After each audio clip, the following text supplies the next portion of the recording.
السلام عليكم، مرحبا بكم في قناتي عالم حياة لايف ستايل.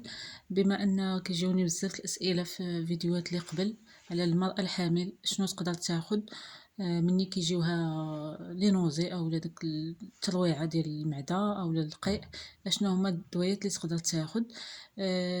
غادي اليوم ان شاء الله غادي نقدم لكم واحد 3 المكملات غذائيه، ماشي دواء، مي هما مكملات غذائيه كيعاونوا على الحد او ينقصوا شويه من هذاك الرغبه ديال التقيؤ اللي كتسمى لينوزي، وحتى كذلك اللي عندهم مشكل ديال كتقي بزاف حاشاكم، ولا اللي مشكل عندها عسر الهضم، اولا مثلا شي وحده كتبغي تسافر وكتدوخ في هذا في المركوب، يعني كيجيها داك الغثيان. هاد الفيديو هو بالاخص للمراه الحامل، وحتى الناس اللي يعني الرجال العائلات اللي ماشي ضروري تكون المراه حامله تقدر تاخذ هاد المكملات الغذائيه، بحكم انهم طبيعيين. وبزاف الناس دابا ولاو كيبعدوا من كل ما هو كيميائي، كيمشي لما هو طبيعي.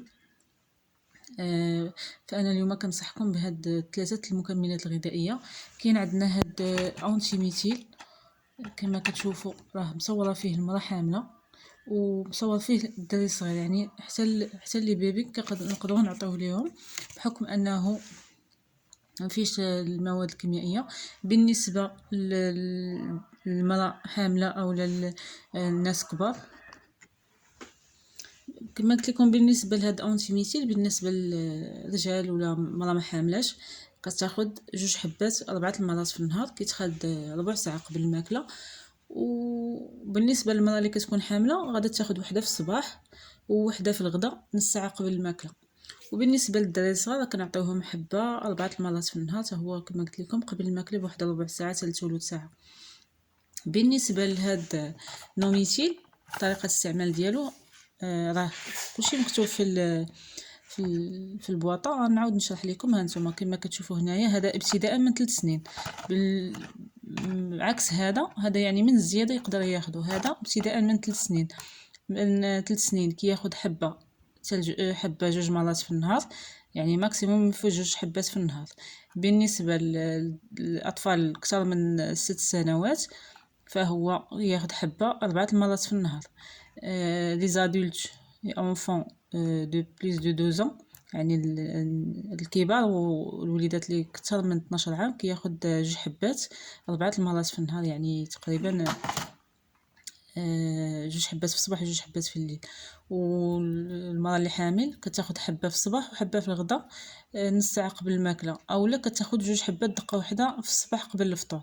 يعني غالبا النساء الحوامل كتجيهم هذيك الترويعه، وهذا كيجيهم في الصباح، يعني فاش يلا كيفيقوا. وبالنسبه لهذا الماتيرنوف، هذا كما كاتبين هنايا كما كتشوفوا، يساعد على التخلص من الغثيان والتقيؤ خلال الحمل، عسر الهضم، افراط في الاكل، غثيان السفر. طريقه الاستعمال ديالو عنده تاخذوا كبسوله الى كبسولتين مره في اليوم مع كاس من الماء، دائما كيتخاد قبل الماكله. هذا ماتيرنوف ما كيتعطاش للدراري الصغار. حتى بالنسبه لهذا الفيديو ماشي مخصص غير للمراه الحامل، حتى لي زومبلوي اللي خدامين في الفارماسي، حيت بزاف ما كيعرفوش يعطيو كونساي مزيان، اولا كيجي عنده المراه حامله ولا هذا ما كيخافوا منه.